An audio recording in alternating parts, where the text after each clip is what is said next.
Et cette guerre s'étend et se rapproche des frontières de l'Europe. Aujourd'hui, un missile iranien a été abattu, intercepté par la Turquie alors qu'il se dirigeait vers son territoire. Hier, Emmanuel Macron a annoncé envoyer un porte-avions français au Moyen-Orient. Alors, faut-il craindre une contagion à l'Europe et par ricochet finalement à la Belgique?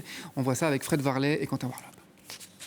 Un missile iranien intercepté cet après-midi dans l'espace aérien turc par les systèmes de défense de l'OTAN. Sa cible potentielle, Chypre, à seulement 1000 km de là. Alors question, l'Europe peut-elle être la cible de l'Iran? Le pays n'hésite pas à menacer le vieux continent. Le processus qui a commencé atteindra bientôt l'Europe. Si certains pays pensent pouvoir rester tranquillement dans un coin jusqu'à la fin de cette guerre, de ce conflit, puis en tirer leur part, ils se trompent lourdement. Le feu de cette guerre est extrêmement contagieux et embrasera le monde entier. Hier soir, la prise de parole d'Emmanuel Macron était attendue. La France promet de défendre ses intérêts et ceux des pays alliés frappés par la riposte iranienne. J'ai donné ordre que le porte-avions Charles de Gaulle, ses moyens aériens, son escorte de frégates, fassent route vers la Méditerranée.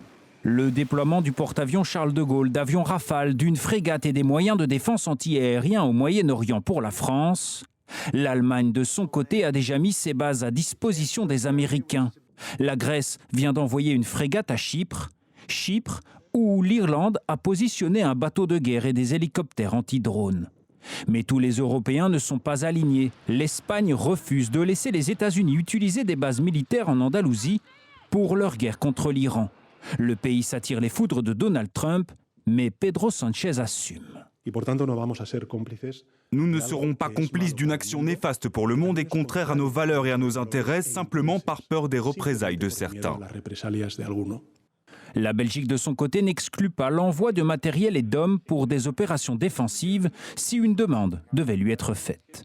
Il y a une possibilité qu'il y a des demandes les jours ou les heures qui viennent pour aider des pays au Moyen-Orient, mais c'est autre chose qu'aller avec les États-Unis et Israël bombarder l'Iran. Ça, c'est pas sur la table. Et la défense s'y prépare? On a toujours préparé. Entre menaces iraniennes et démonstrations de force, le risque de débordement existe dans cette guerre aux équilibres fragiles. On est toujours préparé, dit Theo Franken. Ça veut dire quoi concrètement? Est-ce que la Belgique risque d'envoyer des hommes, du matériel là-bas au Moyen-Orient?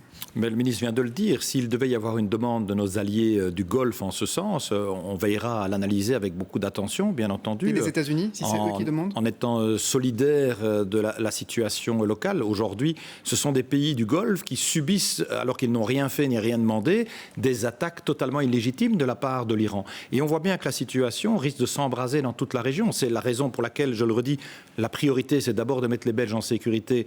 Mais chaque situation évolue heure par heure. Et donc, si demain, on a la possibilité de pouvoir aussi, à côté des vols militaires, mettre des charters civils pour les rapatrier, on le fera. Mais nous devons aujourd'hui, entre Européens, réagir de manière unie. Nous avons une réunion demain de l'ensemble des ministres des Affaires étrangères européens avec nos collègues du Golfe pour analyser la situation et voir quel soutien apporter. Parce que sur la nuance, je vous joue un peu sur les mots, qu'on comprenne bien. Si la demande vient de pays du Golfe, dans une logique défensive, ça c'est OK. Par contre, aider les Israéliens, les Américains, ça va pas. Mais écoutez, le gouvernement ne s'est pas réuni à ce stade pour en trancher et en discuter. Et je pense qu'on est dans une situation où il faut que les exactions qui sont commises depuis des années par le régime iranien, au mépris de son peuple, au mépris du droit international, en soutenant les groupes terroristes, puissent trouver une fin, un épilogue. On a cherché pendant des années à ce que la diplomatie puisse obtenir un résultat. Manifestement, elle était arrivée aux limites de ses possibilités. Et donc, les alliés, parmi lesquels se trouvent les États-Unis, peuvent tout à fait, à un moment donné, formuler une demande et nous l'analyserons à la lumière de nos possibilités.